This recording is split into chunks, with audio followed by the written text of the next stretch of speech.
সঙ্গীরা বলেন আমরা দেখি 6 বছর বয়স নবীর হয় নাই, ছোট ছোট আঙ্গুল মুবারক দিয়ে বাবার কবরের উপর হাতগুলি নাড়াই আর ডাকে, বাবা গো এত নিদয়া হইলা একটা বার উঠে আমারে কুলে নাও না। কোন কোন লেখক লেখে সেই মুহূর্তে খাজা আব্দুল্লাহ কবরের ভিতর থেকে ডাকে, আল্লাহ রে আমার কবরের মাটি সরাইয়া দে, একটা বার আমি আমার মুহাম্মদরে খুলে নেই। আমার আল্লাহ বলেন না না, কবরের মাটি সরাইয়া দেওয়া যাবে না, উঠতে পারবি না রে আব্দুল্লাহ। তুমি যদি কবর থেকে উঠে আমার বন্ধুরে খুলে নাও, দুনিয়া কিয়ামত হয়ে যাবে। তুমি ঘুমাও, চিন্তা করো না, তোমার এতিম মুহাম্মদের জন্য আমি সারা মাখলুককে ভালোবাসার নির্দেশ দিয়ে দিলাম। সেই নবীর ভালোবাসা কুল কায়নাতের মধ্যে আছে কিনা? বাবা বাস্তবে আসুন, জর্দান মাহফিলে গিয়েছি, আরব ভূমি জর্দান মাহফিলে গিয়েছি। আমার নবী 13 বছর বয়সী, চাচা আবু তালিবের ব্যবসায়ী কাফেলায় চাচা আবু তালেব নেতৃত্ব দিচ্ছেন। ইয়ামেন যাবে মক্কা থেকে, মাঝখানে জর্দান, হাঁটতে হাঁটতে ক্লান্ত, একেবারে ক্লান্ত, বিশ্রাম নিবেন, গাছতলায় বসেছেন। 13 বছর বয়সী নবী, বসার জায়গা নাই, দূরে একটা মরা গাছ, একা করে মরা গাছটার নিচে যাইয়া বসলেন। মরা গাছ কত ভালোবাসে গো আমার নবীর। নবীজি মরা গাছের নিচে বসার পর সঙ্গে সঙ্গে মরা গাছ জীবিত হইয়া শীতল পাতায় আচ্ছন্ন হইয়া নবীকে ছায়া দিতেছে। আজ 1450 বছর হয়ে গেছে, 200-250 কিলোমিটারের মধ্যে কোনো গাছ গাছরা জীবিত দেখি নাই, শুধু নবীর ভালোবাসার মরা গাছ জীবিত। এখনো আল্লাহর কুদরতে নবীর ভালোবাসায় গাছটা জীবিত দাঁড়িয়ে আছে। গাছ ভালোবাসে, আমার আল্লাহ কই বন্ধু সবাই তোমাকে ভালোবাসে। আকাশের চন্দ্র ভালোবাসে, আকাশের সূর্য ভালোবাসে। আমার নবী আঙ্গুল ইশারা করে আকাশের চাঁদ 2 টুকরা করে। আকাশের সূর্য ডুবে গেছে, আমার আলী নামাজ পড়ে নাই, এরে সূর্য আয়। আকাশের সূর্যকে, ডুবন্ত সূর্যকে নবী ডাকতেছে, আলী নামাজ পড়ে নাই, আসরের নামাজ, আসরের সমতুল্য জায়গায় উদিত হও। আমার নবীকে ডাক দিতে থাকলে আমার নবী এত ভালোবাসে সূর্য, নবীজি ডাক দেওয়ার সাথে সাথে আকাশের সূর্য আবার পিছন থেকে উদিত হয়ে আসরের নামাজের সমতুল্য জায়গায় আইসা গেছে। বলুন পৃথিবীর কোন শক্তি আছে কিনা ডুবন্ত সূর্যকে আবার উদিত করতে পারবে?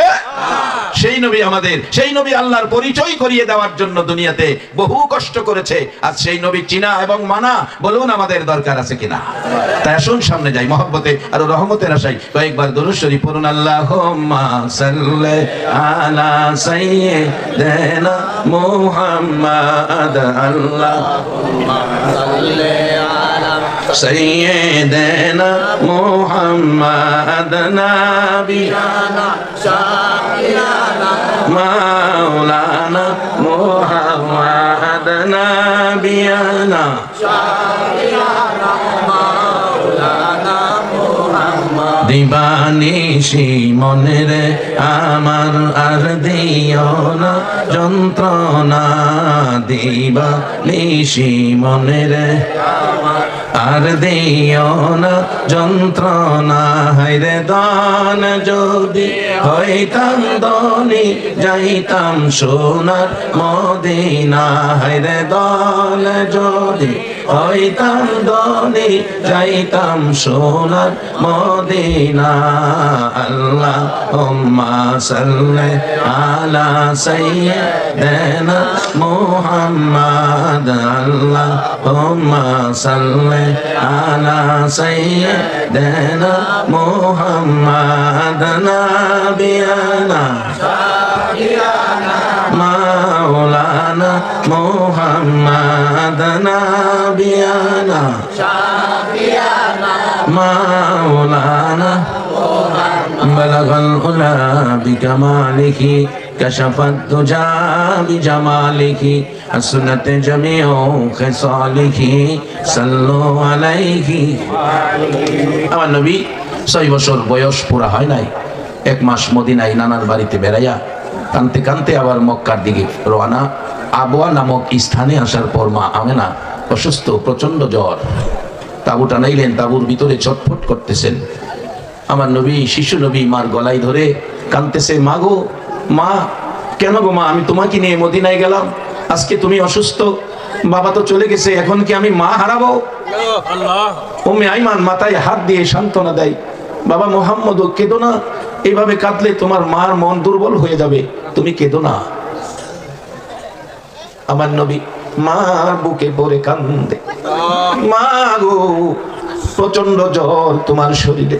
আবওয়া নামক স্থানে উম্মে আইমান বলেন, মাথায় পানি দিতেছিলাম, আমেনা ডাকে, উম্মে আইমান রে বেশি পানি খরচ করো না, তখন পানির সমস্যা ছিল, আমার মুহাম্মদের পানির প্রয়োজন হলে কোথায় পানি পাবে। এবার রুমাল বিজাইয়া কপালে দেয়, কিছুক্ষণ পর ডাকতেছে, উম্মে আইমান রে পানি দিস না, আমার বাবা কই, বাবারে বল আমার কাছে আসতে, আমার আপনার নবী 6 বছর পুরা হয় নাই। নবী মার পাশে বসতে, মা টান দিয়ে গলায় জড়াইয়া ধরে 2 গালে চুমু দিয়ে বলছে, বাবা মুহাম্মদ তোমারে রাইখা গেলাম উম্মে আইমানের কাছে, উম্মে আইমান তোমারে দেখবে। এই বলে আমার নবীজি কলিজার টুকরা মা দুনিয়ার থেকে বিদায় হয়ে গেছে। এবার মা নাই বাবা নাই, কে দেখবে নবীর কান্না। আজকে যদি নবী এই অবস্থায় আমাদের মাঝে কাঁদতো, বলুন নবীর চোখের পানি আপনারা মুছে দিতে রাজি কিনা? কে কে রাজি? একটু হাত তুলে আমার আল্লাহরে দেখান। আল্লাহু আকবার, আল্লাহু আকবার। আল্লাহ তোমার নবীর পাগল আজকে 1450 বছর পর 6500 কিলোমিটার দূর এভাবে হাত তুলে তোমার নবীর চোখের পানি মুছে দেওয়ার প্রতিজ্ঞা করেছে। আল্লাহ হাতগুলি কবুল করে হাসরের মাঠে এই উসিলায় তুমি আমাদের নাজাত দিয়ে দিও। সকলে বলুন আমিন। আমার নবী মৃত মায়ের গলায় ধরে কান্দে গো, মা কইয়া, মা গো বাবা খুঁজতে যাইয়া মা হারাইলাম, আমি মুহাম্মদ কার কাছে ঘুমাবো, কার কাছে থাকবো। 6 বছর পুরা হয় নাই, মাকে দাফন করে আবওয়া নামক স্থানে মায়ের কবরের উপরে পড়ে আমার নবী কান্দে, না না আর মক্কায় যাবো না। আবওয়া নামক স্থানে উম্মে আইমান তাই না নবীকে উঠা, আবার নবী কবরের উপরে পড়ে যায়, মা ছাড়তে রাজি না। নবীজিকে বুঝাইয়া তাই না কোলে নিয়ে ডাকতেছে, বাবা মুহাম্মদ কিন্তু না, আসো আমার সাথে, আমার কোলে আসো, আমি উম্মে আইমান কথা দিলাম যতদিন বেঁচে থাকবো আমি মুহাম্মদের খেদমত ছাড়বো না। রে বাবারা ভাইরা, কারা আজকের মাহফিল বসাইছো? তোমাদের আয়োজিত মাহফিলে একটা মানুষের চোখের পানি নবীর মহব্বতে যদি বেরিয়ে থাকে, এই মাহফিলটা তো তোমার কবুল হয়ে গেছে। এরে বাবারা ভাইরা, এই নবী কত ব্যথা, কত দুঃখ, কত কষ্ট সহ্য করে নিজের জন্য কিছুই করলো না, শুধু মানুষকে আল্লাহর পরিচয় করাইলো, আল্লাহর জান্নাতের মালিক বানাইলো, জাহান্নাম থেকে বাঁচানোর পথ নবী দেখাইয়া গেল। বাবারা সেই নবী পাইয়া, সেই নবীর উম্মত হইয়া বলুন আমরা খুশি না বেজার? যেই নবীর উপর আল্লাহ ফেরেশতাদেরকে নিয়ে দুরূদ ও সালাম পাঠ করে ইমানদারদেরকে ডাকে তোমরাও করো, আমরা কি সেই দুরূদ ও সালামের পক্ষে থাকতে রাজি আছি কিনা? বলুন আমার সাথে, দুরূদ ও সালাম জানাই, দুরূদ ও সালাম জানাই নবীজির দরবারে, নবী গো আমরা গুনাহগারে। বলুন দুরূদ ও সালাম জানাই, দুরূদ ও সালাম জানাই নবীজির দরবারে, নবী গো আমরা গুনাহগারে, আমরা গুনাহগারে জানাই, আমরা গুনাহগারে, আমরা গুনাহগারে জানাই, আমরা গুনাহগারে, নবী গো আমরা গুনাহগারে। আল্লাহ পাকের ফেরেশতারা নবীর দরুদ পড়ে তারায়ো, আল্লাহ পাকের ফেরেশতারা নবীর দরুদ পড়ে তারায়ো, ইমানদারে পড়বে দরুদ, ইমানদারে পড়বে দরুদ, বলছে পড়ুয়ারে, নবী গো আমরা গুনাহগারে, দরুদ সালাম জানাই, দরুদ সালাম জানাই নবীজির দরবারে, নবী গো আমরা গুনাহগারে।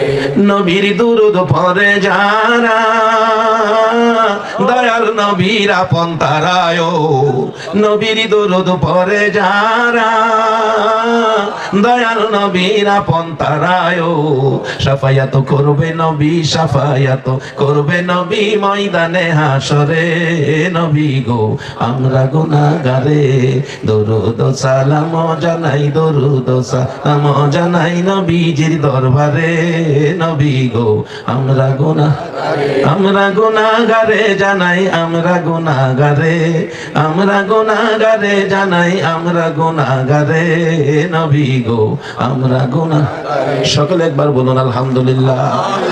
এরে বাবারা ভাইয়েরা, এইভাবে আমার নবী মা হারা বাবা হারা হইয়া আবুয়া নামক স্থান থেকে উম্মে আইমানের কোলে উঠে মাথাখানি উম্মে আইমানের কাঁধের উপর রেখে কাঁদতে কাঁদতে উম্মে আইমানের পিছনের সকল কাপড় ভিজে গেছে। মক্কার কাছাকাছি আসতে আব্দুল মুত্তালিব অশান্তিতে আছে, কেন আমার নাতি আসতেছে না। বাড়ির সামনে যাই আবার ভিতরে আসে, সামনে যাই ভিতরে আসে। হঠাৎ দেখে 5 জনের কাফেলার মধ্যে 4 জন দেখা যায়, 1 জন কম। একটা চিৎকার মারছে, আমার ছেলেরা খইরে দেখ আমার 5 জনের কাফেলার মধ্যে 1 জন মানুষ কম দেখা যায়, আমার বউ মারে দেখা যায় না। দৌড় দিয়ে ডাকলেন, এরে উম্মে আইমান, আমার বউ মা আমেনা কই রে? দাদার কণ্ঠ শুনে এতিম মুহাম্মদ মাথা উঠাইছে। দাদা দাদা গো, আমার মা নাই বাবা নাই, কার গলায় ধরে ঘুমাবো? আমার নবীর দাদা হাত বাড়াইয়া দিলেন, নাতি রে আয় আমার বুকে আয়, আমি দাদা যতদিন থাকবো রে নাতি আমার বুকের মধ্যে ঘুমাবি। লম্বা ঘটনা, এখানেই আলোচনা 2 ঘন্টা। এবার আমার নবীর দাদা লালন পালনের দায়িত্ব নিলে দাদা বিদায় হলো আস্তে আস্তে। চাচা আবু তালিবের কাছে লালিত পালিত আবু তালিব বিদায় হলো। আমার নবীর প্রাণপ্রিয় বিবি মা খাদিজার সাথে বিবাহ হলো, সংসার চললো, দায়িত্ব হয়ে গেল। বন্ধু গো, আমার পরিচয় মানুষের কাছে দাও। বাড়ি বাড়ি ঘুরে পরিচয় দেয়, ইয়া আইয়ুহান নাস কুলু লা ইলাহা ইল্লাল্লাহ তুফলিহুন। এইভাবে আমার নবী বাড়ি বাড়ি যায়, মানুষকে এই পরিচয় করাই। আজকে কারা গো আমার নবীর ডাকে যারা সারা দিয়ে এই কোরআনের পক্ষে আসছিল, 14,500 বছর পর একটা দিন নবী দেখলাম না। তারপরেও যারা আজকের এই মাজলিসে গভীর রাত্রে আরামের ঘুম হারাম করে বসে আছো, তোমাদের এই রাত্রের বাজেট কত? আমার আল্লাহ এই রাত্রের নেকির বাজেট কত? একবার বলুন আল্লাহু আকবার। আমার নবী দিয়েছে একটা বাজেট, হাদিসের মধ্যে আসছে মাজলিসু ফিকহিন খায়রুম মিন ইবাদাতি 60 সানা। কোরআন সুন্নাহর এক মাজলিসের মেহমান, এক রাতের কিছু সময়ের মেহমান 60 বছর ইবাদতের চেয়েও বেশি নেকি পেয়ে গেল। এবার আল্লাহ কি দেয়? নবী এনে দিল এটা, আল্লাহ কি দেয় দেখেন। চন্দ্রবর্তী আকাশে, ফুটফুটে আকাশ, ঝকঝকে তারা।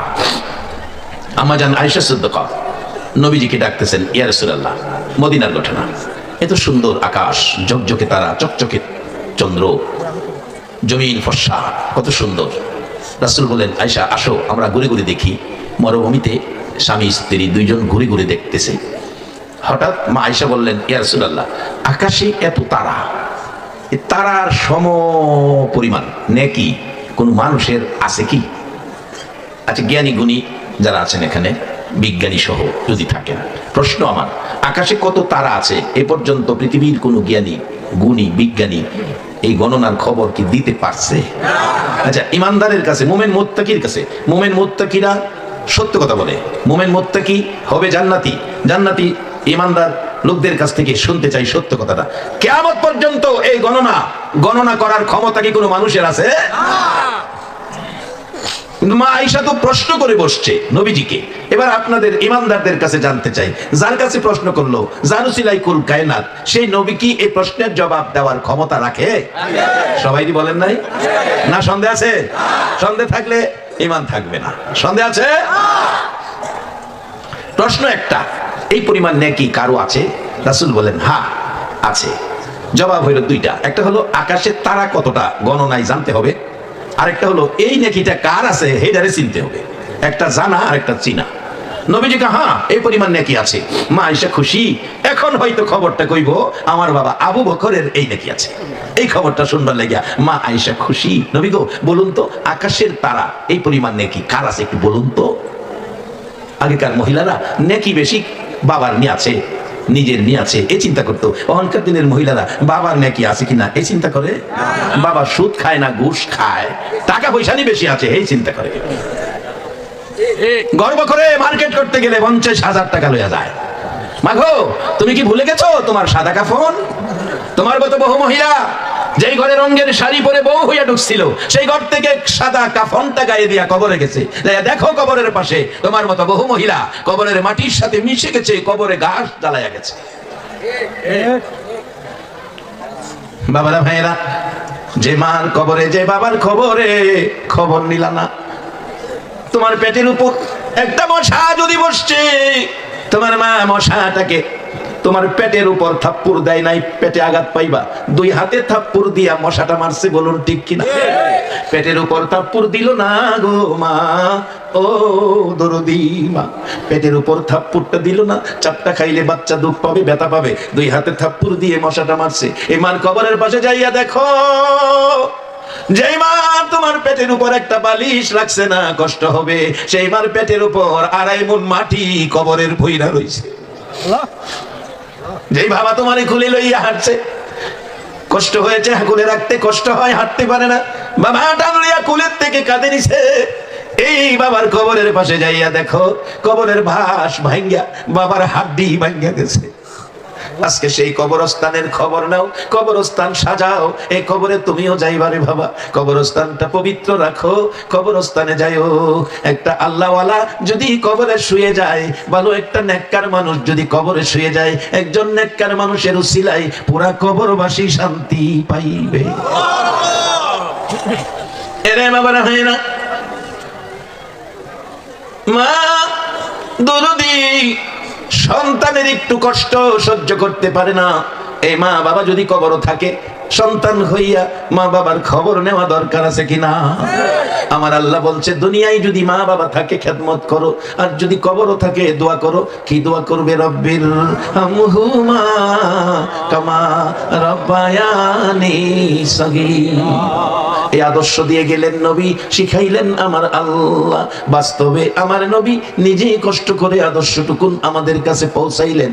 এবার মা নাই বাবা নাই, নবী মা আয়েশা সিদ্দিকা রাদিয়াল্লাহু তাআলা আনহার ঘরে রাত্রে গভীর বলতেছে, হুজুর এত নেকি, আকাশের চাঁদ চকচক, তারা জকজক সুন্দর আকাশ, এত পরিমাণ তারা আকাশে গোনার মতো ক্ষমতা নাই। নবীজি গো, আপনি কি বলতে পারেন আকাশে কত তারা? যত তারা আকাশে, এত নেকি কি কোনো মানুষের আছে?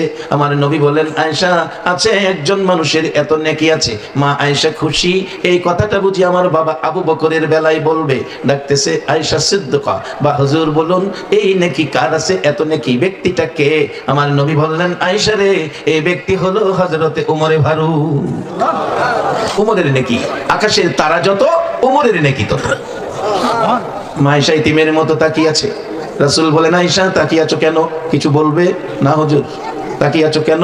এতিমের মতো তাকিয়ে আছো কেন রে আয়েশা? বল, কিছু বলবি কিনা? না হুজুর। আয়েশা রে, চেহারায় কয় তুই কিছু বলবি, বল, আমি অনুমতি দিলাম। হুজুর আল্লাহর হাবিব অনুমতি দিয়েছে, আমি এবার বলি, সাহস পেয়েছি। আমি ভাবছিলাম যে আমার বাবা আবু বকরের নেকি এত হবে।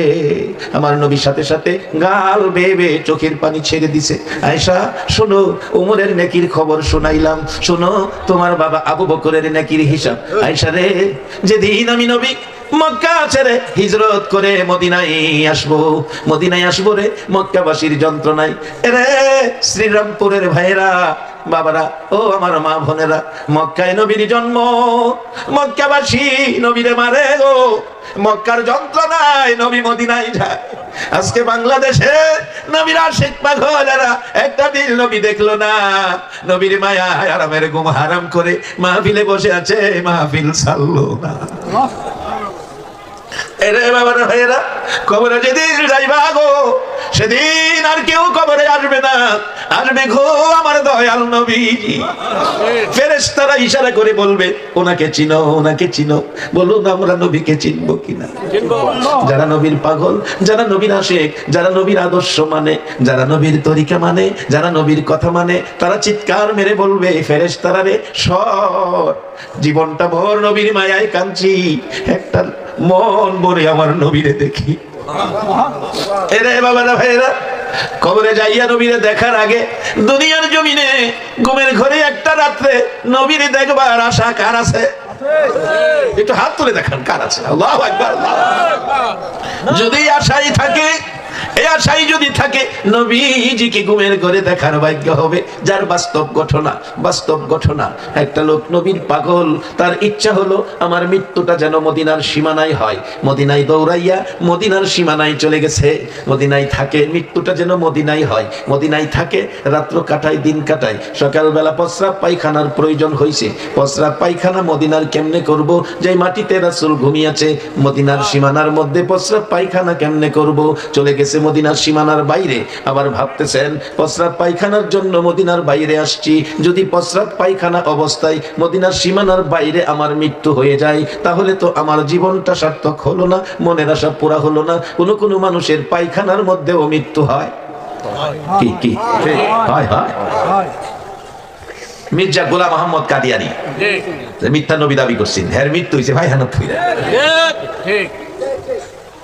আরেকজন আল্লাহর ওলি ব্রাহ্মণবাড়ি, আপনারা তো ব্রাহ্মণবাড়িয়া জেলা, ওই ব্রাহ্মণবাড়িয়া জেলা নাসিমনগর থানা, আওলাদে রাসূল সৈয়দ বংশের লোক। তার মৃত্যু হয়েছে ফজরের নামাজের বিছানায় সেজদার মধ্যে।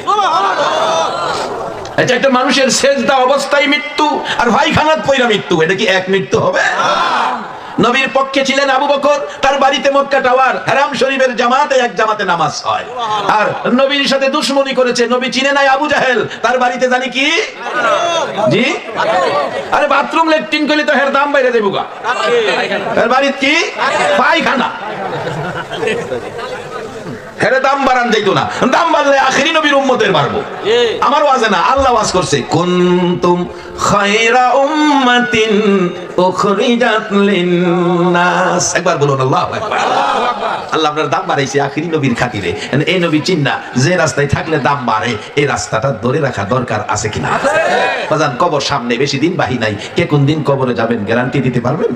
আজকে যে রাত্রে মাহফিলে বসা, এরকম রাত্র হায়াতে কয়টা আছে কেউ কি বলতে পারবে? গত এক সপ্তাহ আগের ঘটনা, নরসিংদী জেলার শিবপুর থানায় এক ভদ্রলোক নদীতে নামছে গোসল করব, ডুব দিছে, ডুব দিয়া আর বাইছে না, ডুব দিয়ে এক ডুবের মধ্যেই শেষ। আমার গ্রামের ঘটনা, এক বেচারা ক্যারাম বোর্ড খেলে, অল্প বয়স ছেলে মানুষ, ক্যারাম বোর্ড খেলে, রাত্রে দিনে কাজ করে ক্যারাম বোর্ড খেলে চারজনে, একজন হ্যাঁ কইতেছে আমি প্রস্রাব কইরাই, পাশেই প্রস্রাব করতে বসছে, উঠতে পারে না, ডাকতেছে কিরে আমার কি হইলো, আমি তো উঠতে পারি না, যুবক উঠতে পারে না, প্রস্তাবও বইছে উঠতে পারে না। আল্লাহ কইছে খলিকাল ইনসানু যায়ফা, আমি তোমরা দুর্বল কিনা বানাইছি, বাহাদুরি অহংকার তাকাব্বুরি বেড়াগিরি কইরো না, বোয়াতে উঠবার ক্ষমতা তোমরা নাই। কার কি দিয়া বাহাদুরি করো? তোমার দেহে যা আছে সব আমি আল্লাহ, এই দেহের যা কিছু আছে সব কার? এর মধ্যে যা কিছু দিছে কারা দিছে? আল্লাহ। কে বান্দা বাহাদুরি কম করিস, সোজা হইয়া থাকিস, কারণ কোন কিতাব লেখে 360, কোন কিতাব লেখে 365 হাড্ডি একটা দেহের মধ্যে দিয়া আল্লাহ বানাইছে। এর মধ্যে রগ আছে 70,000, শরীরে রগ 70,000, কি সুন্দর কিটা সাজাইছে দেখেন। একটা রগও চামড়ার বাইরে দিছে না, সবগুলো চামড়ার ভিতরে, যারে কনসাল ওয়ারিং কয়, কনসাল ওয়ারিং, কারণ বাইরে দিলে সমস্যা হইতে পারে, ঘষা ঘষা লাগলে ছিঁড়া যাবে না, এলাকার ভিতরে রাখছে কনসাল ওয়ারিং। এটা বিল্ডিং এর এখন কনসাল ওয়ারিং করে, দেখবেন মিস্ত্রি সবগুলি তার কনসাল ওয়ারিং এর, সারা বিল্ডিং এর তার একটা বোর্ডের মধ্যে না জমায়, কোনো সমস্যা হইলে এখান থেকে কইতারে কোন জায়গাটার সমস্যা। আল্লাহ কই বান্দা তোরে এমন কিরা বানাইছি, নরম কিরা, বাহাদুরি করিস না, একটা বুড়ো আইন না তোর 70,000 তার জমাইছি, যেদিন তোর সময় শেষ হইব আজরাইল যায় থাফাদা এই বুটটা খুইলা লেব, বুটটা খুইলা এক থাফায় 70,000 রগে ধরে এমন একটা টান দিব, ফটার ফট তোর সব রগ ছিঁড়ে ফেলাইবো। সেদিন তোর ভাই পাশে থাকবে, সেদিন ডাক্তার সাহেব পাশে দাঁড়িয়ে থাকে, বলবে বুঝি না তার কি রোগ, আল্লাহ বলবে বুঝস নাই, তারে নেওয়ার রোগে ধরছে।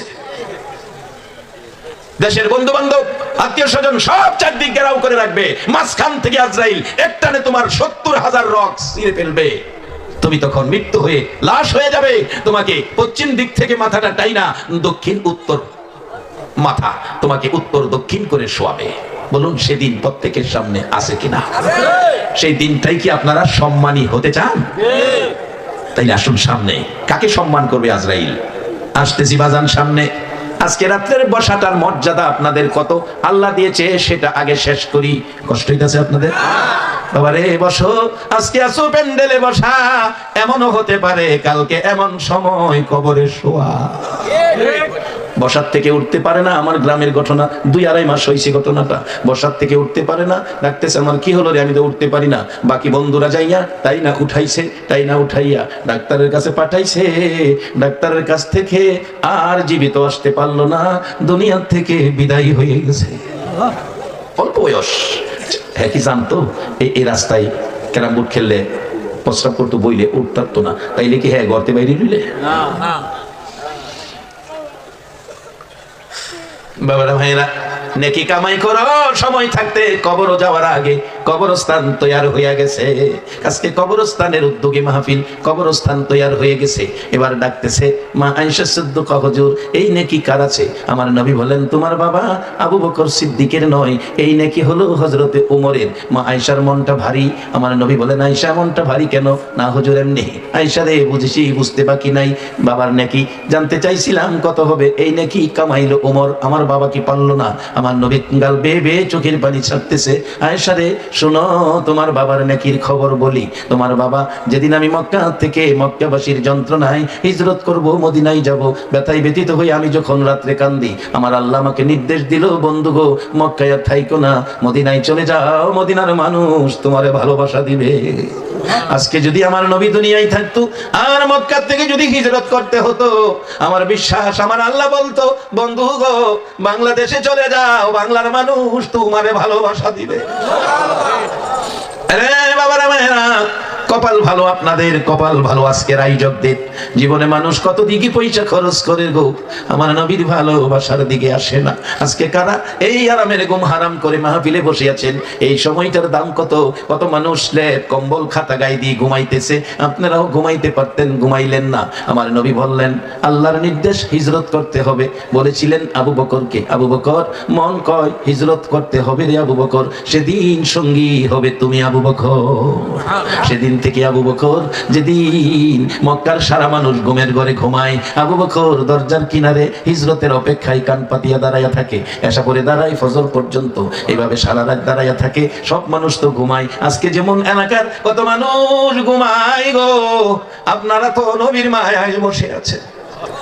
আবু বকর দাঁড়িয়ে আছে, সারা মক্কার মানুষ ঘুমিয়ে আছে। আমার আল্লাহ বলেন আবু বকর রে, তোর ভাগ্য ভালো হয়ে গেছে।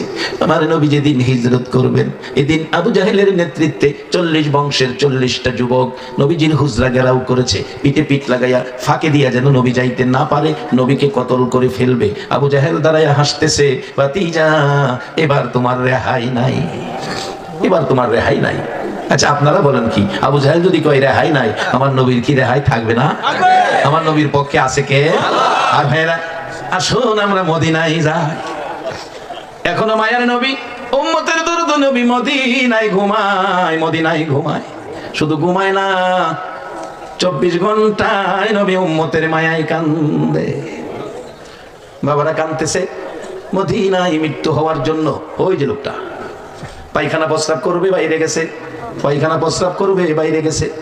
অবশেষে ভাবতেছে পায়খানা ফিরা যদি আমার মৃত্যু হয়ে যায় তাইলে আশাটা পুরা হলো না। আপা দিয়া একটা হাত মদিনার সীমানায় রাখছে, বাকি বডি বাইরে দিয়া প্রস্রাব পায়খানা শেষ করে আপা দিয়া ভিতরে বইরা কয় আল্লাহ সারাদিন আর প্রস্রাব পায়খানা করতাম না, খাইতাম না, খাইলেই তো প্রস্রাব পায়খানা হইব। পইরা থাকে, খায় না, না খাইয়া পইরা থাকে, রাত্রে ঘুমের ঘরে ঘুমায়। আমার নবী আয়েশা ডাকে, মাথায় হাত বোলায়, পাগল রে দেখেছি তোর পাগলামি, পাগলামি করিস না, আমি নবী বইলা গেলাম তোর মৃত্যু মদিনার জমিনে হবে। এরে বাবারা ভাইরা, জানি না আজকে যারা নবীর ভালোবাসায় বসে আছো গো, আজকে রাত্রে জানি কার নবীর সাথে দেখা হয়ে যা। কে জানি ঘুমের ঘরে ঘুমাইলে মদিনার নবী মাথায় হাত বুলাইয়া ডাকে, পাগলামি করিস না, আমি নবী তোর বাড়িতে আইসা গেছি। বলুন নবী মদিনার থেকে বাংলাদেশে আসার ক্ষমতা আছে কিনা? বাংলাদেশ থেকে ভারতে যদি নবী আসতে পারে, বাংলাদেশে আসতে পারবে কিনা? ভারতে আইসা গেছে আমার নবীজি। ডক্টর শিব শক্তি 1600 হিন্দুর দেবতা ছিলেন, দেবতার মতো মূর্তির মতো শ্রদ্ধা পূজা করত। ডক্টর শিব শক্তি বেশি দিন আগের কথা নয়, 20-25 বছর আগের কথা হবে। আমার নবী এসে রাত্রে ঘুমের ঘরে ডাকতেছে, ডক্টর শিব শক্তি আমি মদিনার থেকে এসেছি তোমাকে মুসলমান বানানোর জন্য। নবীর সুন্দর চেহারা দেখে সাথে সাথে কালিমা পড়ে মুসলমান হয়ে গেছে। সকালবেলা অন্যদিন ঘরের দরজা খোলে তুলসী পূজা, আগুন পূজা, গাছের পূজা। আজকে ডক্টর শিব শক্তি করতে বাহির হয় না, কোনো পূজাই করে না। নাস্তার টাইম হলো বাহির হয় না, বিবি নাস্তা লইয়া নাস্তার টাইমে ডাকতেছে ঠাকুর কর্তা দরজা খোলেন, কি হলো? দরজা খুলে দিল, বাহির হলেন না, পূজাও করলেন না। ও বিবি ঘরের দিকে তাকাইয়া দেখ কেমনে আমি পূজা করব। বিবি বাহির থেকে দেখে ঘরের থেকে মেশকে আম্বরের গন্ধ আইতাছে, ঘরটা যেন জান্নাতের টুকরা হইয়া রইছে। স্বামী সত্য করে কও, আজকে তোমার ঘরে কে আসছিল? এমন নবী আপনার ঘরে আসবো আপনারা চান কিনা? এরে স্বামী সত্য করে কও, তোমার ঘরে কে, কোন মহান অতিথি আসছিল? আরে বিবি আমার মদিনার নবী আমার ঘরে আসছিল, আমার কালিমা পড়াইয়া মুসলমান বানাইয়া গেছে। যার নাম পরিবর্তন করে নাম রাখা হয়েছিল ডক্টর ইসলামুল হক, বাংলাদেশেও উনি বেড়াইয়া গেছেন। এবারে বিবি বলছে স্বামী অনুমতি দেন ঘরে আসি। আসো, হিন্দু হও আর মুসলমান হও, নাস্তাটা তো খেতে হবে, নাস্তা খাও। রুটি তরকারি নাস্তার সাথে মিলাইয়া স্বামীকে খাওয়াবে চিন্তা করতেছেন। ডক্টর শিব শক্তি বলছেন বিবি গো তোমার হাতের নাস্তা আমি খাইতে পারি না, আমি তো এখন মুসলমান হয়ে গেছি। তুমি তো মুসলমান না, তোমার হাতের নাস্তা খাবো না। মাত্র মুসলমান হইছে এখনই কত পরিষ্কার, বিবির হাতের নাস্তা খাবে না। আর আমরা কবের মুসলমান, হিসাব কিতাব নাই, যেখানে যা পাই তাই আমরা কি এলাকায় তো দোয়া কবুল করে না, এলাকায় তো আল্লাহ ওয়ালাদের কাছে যাও লাগে। বিবি না তোমার হাতের নাস্তা খাবো না। বিবি বলেন এত দিনের মহব্বত অল্প সময়ে ভেঙে দিও না, জোর করে তোমারে খাওয়ামু। রুটির মধ্যে তরকারি, স্বামীর মুখে ধাক্কায় ডক্টর শিব শক্তি কয় মুখ তালা মারছি, বন্ধ, খাও না। বিবি গো খাবো না, বিবি ধাক্কাইতেছে। এখানে ইসলামের কিছু গন্ধ পাওয়া যাইতেছে। রাসূল বলেছেন স্ত্রী স্বামীর মুখে খাবার তুলে দিবে, এটা ইসলাম। স্বামীও মাঝে মাঝে স্ত্রীর মুখে খাবার তুলে দিবে, এটাও ইসলাম। এবার ইসলামের কিছু গন্ধ বিবির কাছেও দেখা যায়, স্বামীর মুখে খাবার তুলে দিতেছে, কোনোদিন তো দেয় নাই, জোর করে খাওয়াবো। অবশেষে মুখের ভিতর দিতেই পারে না, অবশেষে বলতেছে স্বামী খান, ভয় পায়েন না, আর গোপন রাখতে পারলাম না। যেই সময় আমার মায়ার নবী গো আপনারে কালিমা পড়াইয়া গেছে, যাওয়ার সময় নবীজি আমারেও কালিমা পড়াইয়া গেছে। ডক্টর শিব শক্তি বলেন বিবি আয় আমার বুকে আয়, তোর কপাল ভালো আমারও কপাল ভালো। মাত্র কালিমা পড়ে যদি তাদের কপাল ভালো হয়, আমরা কবেকার মুসলমান কালিমাওয়ালা, আমাদের কপালটা ভালো হওয়া দরকার আছে কিনা?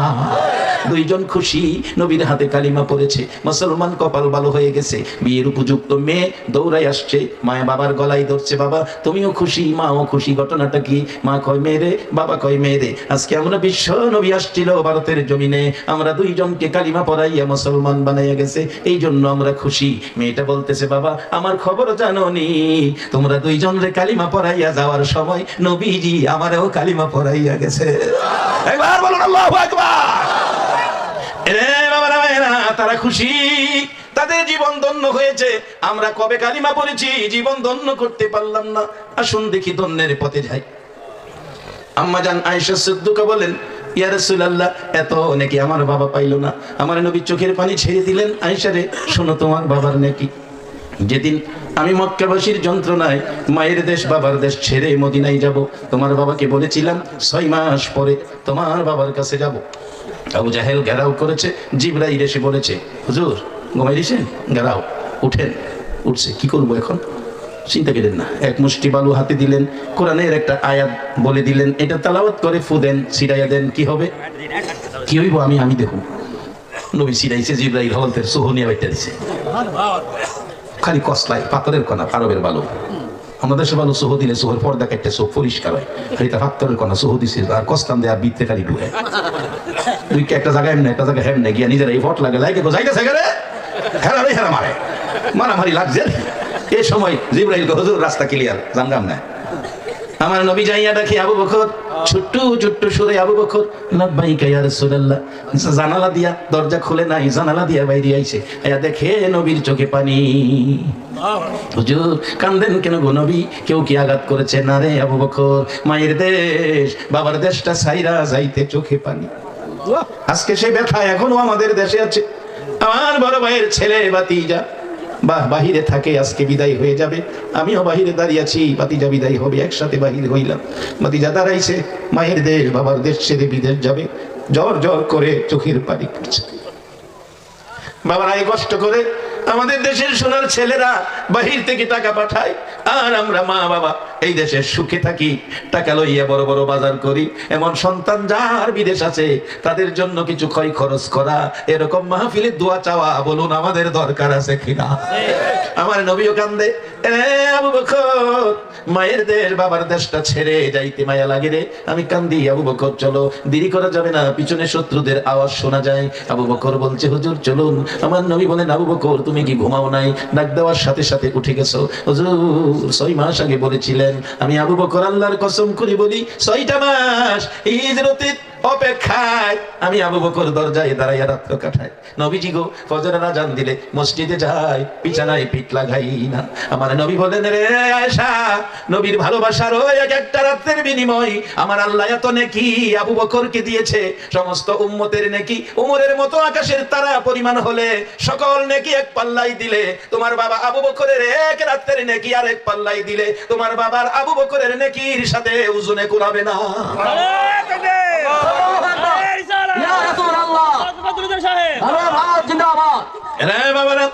এই নেকি আজকে যারা নবীর ভালোবাসায় বসে আছেন, এই নেকি আমার আল্লাহ দেওয়ার ক্ষমতা আছে কিনা?